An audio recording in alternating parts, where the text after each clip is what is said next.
Mag-list tayo ng item sa eBay. Try natin. Pag-list ng item, pindutin natin tong selling. Siyempre, sa unang gagawa muna kayo ng account. Hindi ko na pinakita yung pag-create ng account. I-connect nyo lang siya sa Google nyo. Ayan. Dito na tayo sa selling.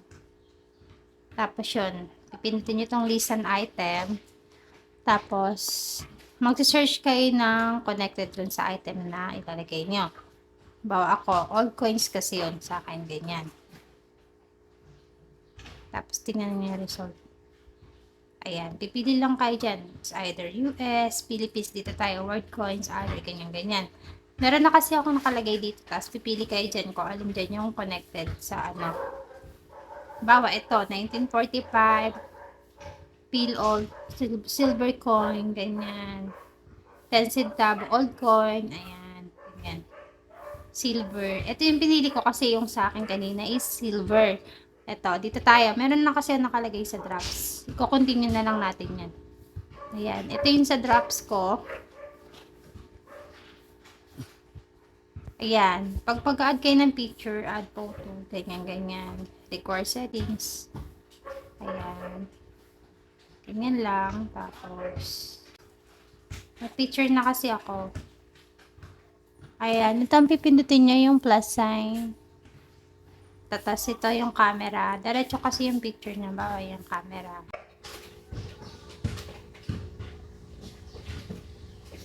Dad. Malabo. Okay na. Tapos, exit tayo. Edit nyo lang yan guys. Kung ano yung mga hinahanap dyan. Kayo nang maglagay ng mga info. Yan. Bawa yan dyan. Kung anong ilalagay nyo dyan. Kung ano yung title, kung ano yung description, lalagay nyo lang dyan.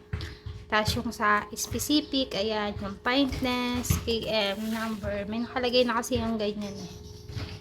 0.75 RB. Yung color, hinulaan ko lang ang color guys. Sa composition, silver, kasi silver siya. Tapos yung date, pipili lang kayo ng date dito. Halimbawa yun, kung anong date yung nasa coins yun ang ilalagay nyo dito. Yan, tulad ng sa akin, 1975 yung nilagay ko. Tapos yun, country region Philippines, tapos yung denomination 5 peso. 5 peso kasi siya, kaya yun. Yan. Description, ayan, nilagay nyo yung description dyan. Ganun pa rin, kung ano yung title, yun na rin yung nilagay ko sa description, guys. Tapos, pricing, kung magkano yung price na ilalagay nyo. Sa akin kasi 17,000 nilagay ko, 3 days bidding, ayan. Tapos, kapag kukunin nila agad, wala nang bidding, 20,000. Ayan. Tapos, delivery, pipili kayo ng delivery pag nasa Pilipinas kayo, standard delivery. Ayan, Southeast Asia countries. Tapos, kailan lalagay nyo kung magkano yung flat rate, yung kung magkano babayaran ng buyer sa shipping fee. Kailan lalagay niya kasi di pa kung pag wala yan. Tapos, yung preferences, kung paano yung payment method, cash on pick up. Lagay nyo.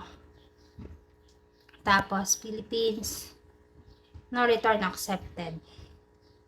Yan. Tapos, yun na. Dito na tayo sa second tutorial ko ito. Paano mag-list ang item. Kasi dito, kailangan nyo mag-create dito ng Pioneer account. Sa ano na yan, guys. Sa step 2 ko na yan. Ipapakita ko sa inyo sa pangalawang video.